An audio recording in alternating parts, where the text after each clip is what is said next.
जगह सुकमा बीजापुर बॉर्डर।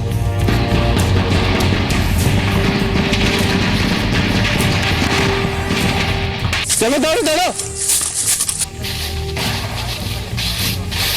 उधर से भी पूरा फायर आ रहा।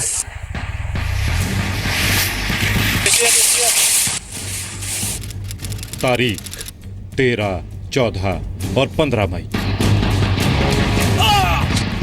बताइए, उधर से भी हैवी फायर है। उधर से फायर आ रहे थे, चेस्ट पेड़ में मार रहे थे।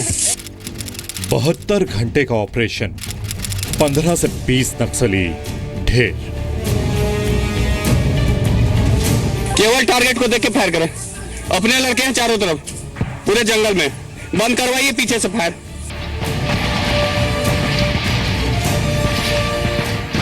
नक्सलियों से सुकमा हमले के बाद की यह पहली किश्त है जो सीआरपीएफ के जवानों ने वसूली है।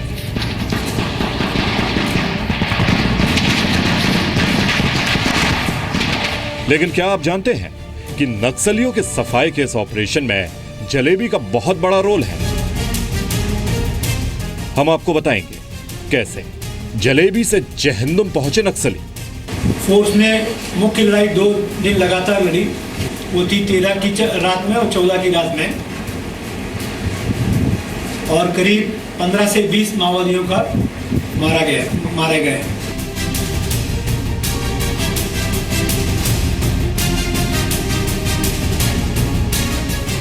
आज आपको पता चलेगा नक्सलियों पर जवानों की सर्जिकल स्ट्राइक का एक एक सच।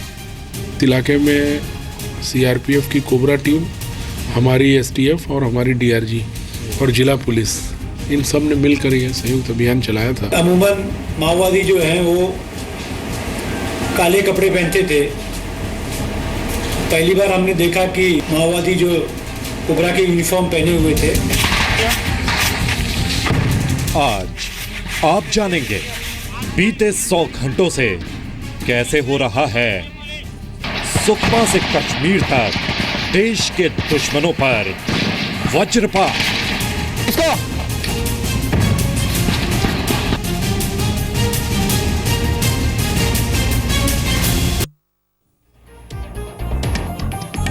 नमस्कार, मैं हूं सचिन। इसे देख रहे हैं ना आप मेरे नीचे, ये है चक्रव्यूह। आप इसे जलेबी चक्रव्यूह भी कह सकते हैं। जलेबी चक्रव्यूह, जी हां, जिसने सुकमा बीजापुर बॉर्डर पर 72 घंटे में नक्सलियों से सुकमा हमले का पहला बदला लिया है। आज हम आपको वो वीडियो दिखाएंगे जिसमें हमारे जवान नक्सलियों को चुन चुन कर मार रहे हैं।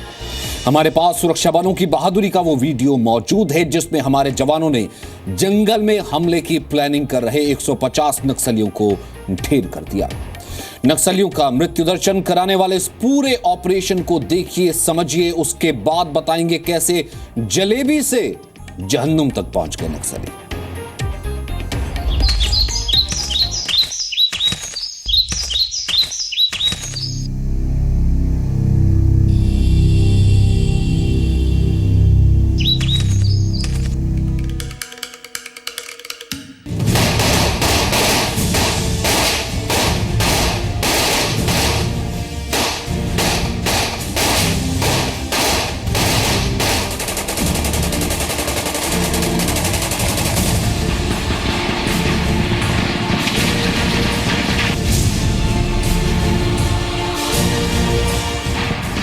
आपके टीवी स्क्रीन पर इस वक्त नक्सलियों के खिलाफ सीआरपीएफ के सबसे बड़े ऑपरेशन का वीडियो चल रहा है।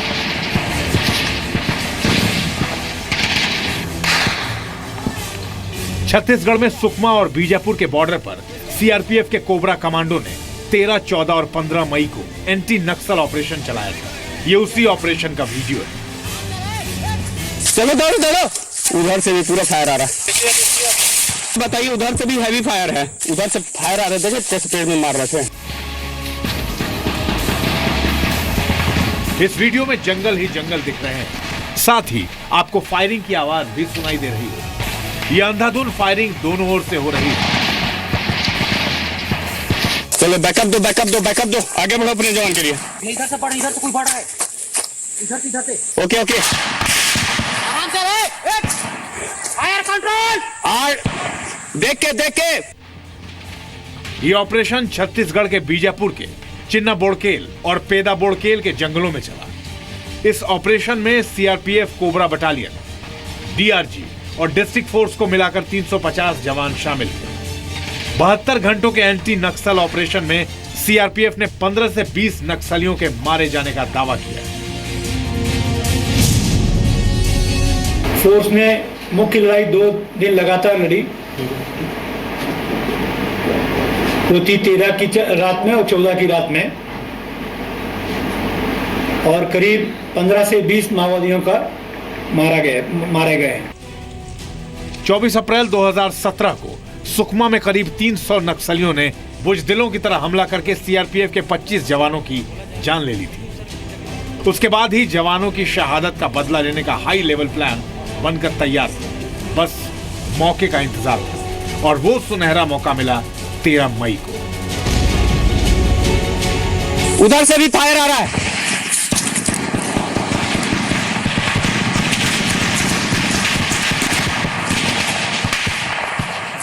अपने आदमी को लगा है। क्या हुआ? देवदास मोबाइल सब अपने हैं आगे सामने देख के फायर अपने लड़के आगे भाग रहे हैं। कंट्रोल करवाइए एसटीएफ को, पूरा फायर कंट्रोल कराइए। जब तक फायर नहीं आएगा तब तक कोई फायर नहीं करेगा। जबरदस्ती का जब तक टारगेट क्लियर नहीं तब तक कोई फायर नहीं। बना कीजिए उधर। सीआरपीएफ को पता चला कि बीजापुर सुकमा बॉर्डर पर बासागुड़ा के जंगलों में 150 से 200 नक्सली मौजूद हैं। ज्यादातर नक्सली सीआरपीएफ के कोबरा बटालियन के ड्रेस में थे। दोनों तरफ से गोलीबारी होती रही। केवल टारगेट को देख के फायर करें। अपने लड़के हैं चारों तरफ पूरे जंगल में। बंद करवाइए पीछे से फायर। नक्सलियों के खिलाफ ऑपरेशन में सीआरपीएफ को एयरफोर्स से भी मदद मिली।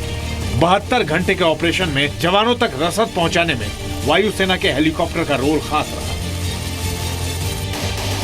ऑपरेशन के दौरान न सिर्फ रसद पहुंचाई गई बल्कि ऑपरेशन में घायल 2 जवानों को रायपुर ले जाए गए।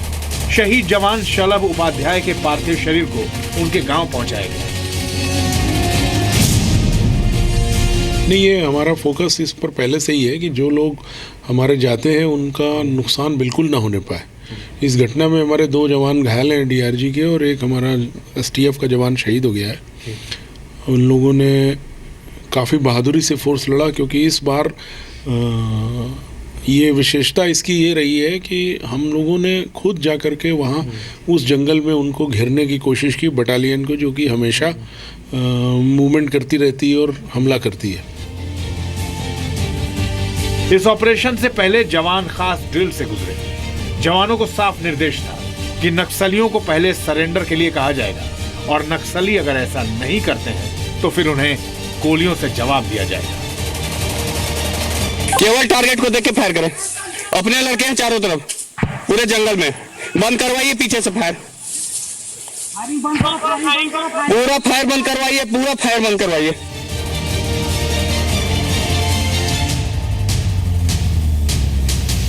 नक्सलियों के खिलाफ सीआरपीएफ का ये ऑपरेशन द एंड नहीं है। न ही इस ऑपरेशन का मतलब ये समझना चाहिए कि सुकमा का बदला पूरा हो गया।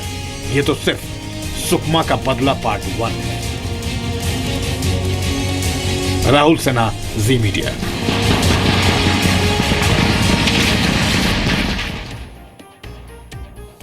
छत्तीसगढ़ के बीजापुर में नक्सलियों के खिलाफ हुए इस ऑपरेशन की सबसे खास बात यह थी कि इस ऑपरेशन में जलेबी फॉर्मेशन का इस्तेमाल किया गया था। क्या है यह जलेबी फॉर्मेशन? कैसे नक्सलियों को घेरने की नई रणनीति बनाई गई है, इस रिपोर्ट में समझिए।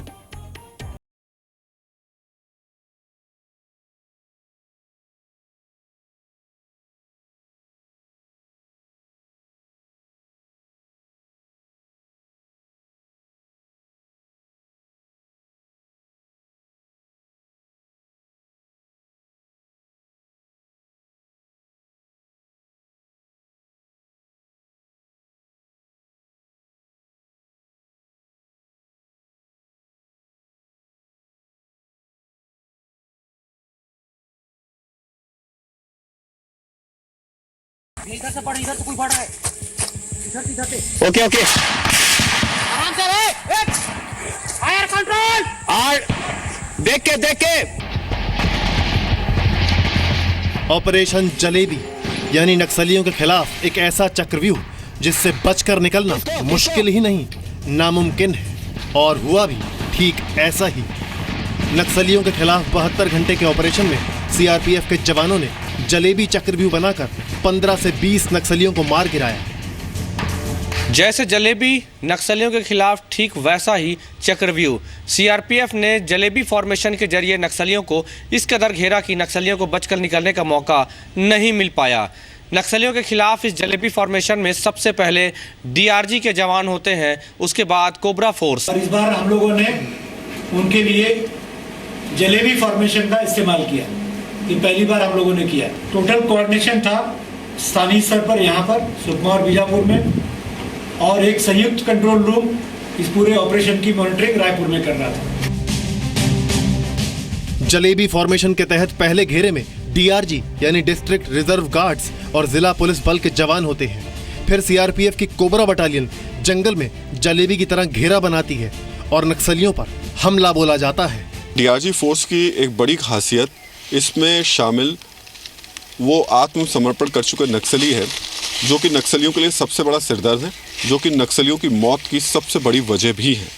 आपको उनकी हर एक चीज़ पता रहती है, कहाँ कैसे काम करते थे, कैसे कहाँ क्या करते हैं, हर रणनीति के बारे में आपको अच्छे से जानकारी रहती है इनकी। आपने किया हुआ है काम उनके साथ, इस वजह से। फिर कैसे भी भेजते हैं सर, सेंट्री उंट्री लगते हैं कहीं से रोड पार करने के लिए, जाओ रेकी करो बोल भेजते हैं रेकी करने के लिए सर। अच्छा, अब आपने जो ये बंदूक उठाई है देश के लिए, क्या सोचा है आपने, ये बताइए। कुछ सोच रहे हैं अपने समाज के लिए, गांव के लिए, खुद के लिए, अपने जैसे नौजवानों के लिए कुछ सोचा आपने? देश के लिए सर मैं बंदूक उठाया है। अब देश के लिए बंदूक? जी। पिछले साल से हम लोगों ने जो नक्सल अभियान चलाए हैं, बहुत से ऐसे इलाकों में फोर्स गई है जहां पहले नहीं जाती थी, और इस बार भी गई है। और जो फॉर्मेशन की बात आ रही वो स्ट्रेटजी है, उसके बारे में कुछ बोलूँगा नहीं मैं, लेकिन वो समय समय पर और परिस्थितियों के अनुसार बदलती है। 24 अप्रैल को सुकमा में नक्सलियों के घात लगाकर किए गए हमले में सीआरपीएफ के 25 जवान शहीद हो गए थे, जिसके बाद 8 मई को गृह मंत्री राजनाथ सिंह की अगुवाई में एक हाई लेवल मीटिंग में यह तय किया गया कि नक्सलियों के खिलाफ सर्च ऑपरेशन में सीआरपीएफ की पार्टी अकेली नहीं जाएगी। हमारे जवानों की शहादत यह व्यर्थ नहीं जाएगी। माओवादियों ने जो कुछ भी किया है वो हताशा में किया है, बौखलाहट में किया है, लेकिन हम लोग पूरी तरह से आश्वस्त हैं कि जिस प्रकार की उनकी गतिविधियां चल रही हैं उस पर हम पूरी तरह से काबू पाने में कामयाब होंगे। ये विशेषता इसकी ये रही है कि हम लोगों ने खुद जाकर के वहाँ उस जंगल में उनको घेरने की कोशिश की, बटालियन को, जो कि हमेशा मूवमेंट करती रहती है और हमला करती है। तो फोर्सेस अंदर गए और उन्होंने उन पे हमला किया। सुबह भी उनसे एनकाउंटर हुआ और शाम को भी हुआ, और काफ़ी नुकसान नक्सलियों को ज़रूर पहुंचा होगा, क्योंकि हमारी फोर्सेस ने बड़ा ज़बरदस्त तरीके से लड़ा है। जलेबी की तर्ज पर तैयार किए गए इस फॉर्मेशन की खासियत यह होती है कि इसमें हमारे जवानों के घायल होने की आशंका कम हो जाती है और नक्सलियों का बड़ी संख्या में मारा जाना तय होता है। अब आपको बताते हैं कि इस कोबरा बटालियन की खासियत क्या है। कोबरा बटालियन को खासतौर पर नक्सली प्रभावित इलाकों में लड़ने के लिए ही तैयार किया गया है। जंगलों में लड़ाई करने में ये बटालियन खासतौर पर ट्रेंड है। घेर कर मारने की रणनीति में इस बटालियन को खास ट्रेनिंग है। कम से कम नुकसान पर दुश्मनों को नेस्तनाबूद करने में ये सक्षम है। बटालियन में टॉप ट्रेंड कमांडो होते हैं। ये बटालियन खुफिया जानकारी के आधार पर अपने ऑपरेशन को अंजाम देती है। यानी लाल आतंक के कॉरिडोर में अब कोबरा बटालियन का खौफ है। नक्सली समझ पाए इससे पहले वो जलेबी वाले चक्रव्यूह में फंस चुके होंगे। जलेबी वाले जाल में फंसाकर नक्सलियों के अंत की इस रणनीति के जरिए लाल सलाम के अंत की शुरुआत भी हो चुकी है। रायपुर से सुदीप त्रिपाठी के साथ बीजापुर से ब्यूरो रिपोर्ट, जी मीडिया। तो कैसे जलेबी के जाल में फंस गए नक्सली? सुकमा में हमारे 25 जवानों की शहादत के बाद यह तय कर लिया गया था कि नक्सलियों को अब उन्हीं की भाषा में जवाब दिया जाएगा, तगड़ा जवाब दिया जाएगा। नक्सलियों के खिलाफ अब तक 200 छोटे बड़े ऑपरेशन किए जा चुके हैं, जिसका नतीजा यह है कि अब नक्सली सरेंडर करने में ही अपनी भलाई समझ रहे हैं।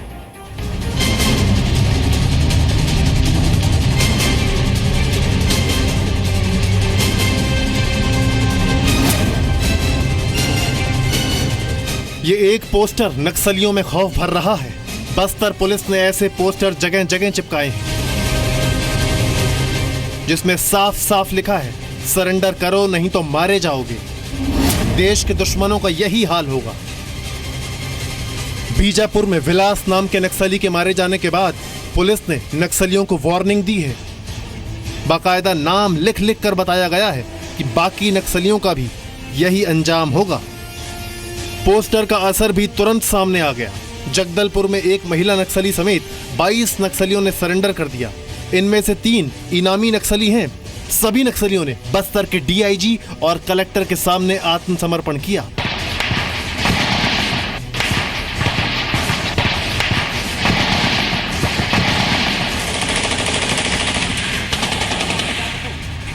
बीजापुर के बासागोड़ा इलाके के रायगोडम के जंगलों में नक्सलियों के खिलाफ ऑपरेशन की ये तस्वीरें इस लिहाज से भी खास हैं कि इस बार के ऑपरेशन में गांव वालों ने नक्सलियों का नहीं, सीआरपीएफ का साथ दिया। क्या हुआ?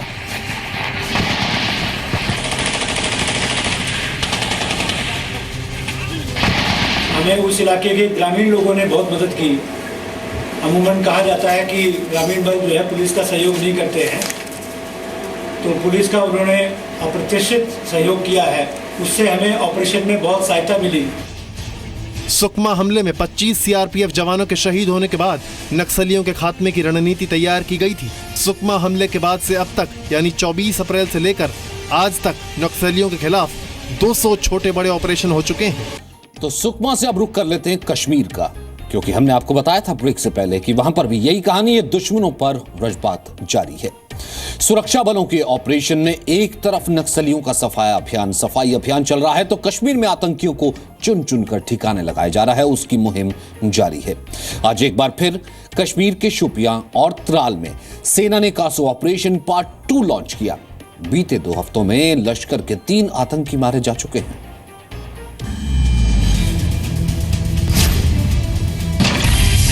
आतंकियों के गढ़ कहे जाने वाले साउथ कश्मीर के शोपियां में कुछ इसी तरह सेना ने आतंकियों के खिलाफ कासो ऑपरेशन पार्ट 2 लॉन्च किया।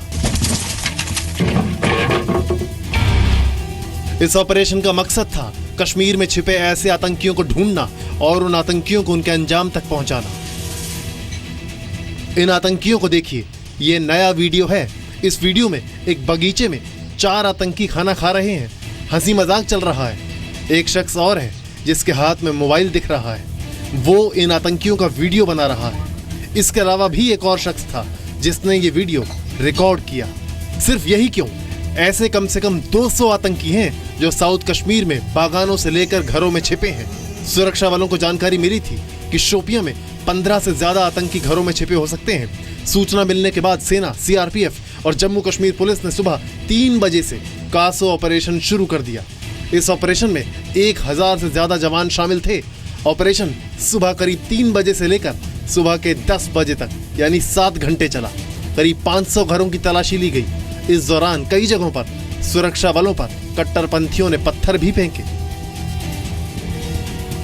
बीते 15 दिनों में शोपियां में सेना का यह दूसरा कासो ऑपरेशन है। इससे पहले 4 मई को शोपियां में ही आतंकियों के खिलाफ सेना ने सबसे बड़ा ऑपरेशन शुरू किया था। यानी कि देश पर और सुरक्षा बलों पर अगर रखोगे बुरी नजर तो ऑपरेशन मृत्यु दर्शन यही बता रही हैं इस वक्त हमारे जवान और हमारी सेना।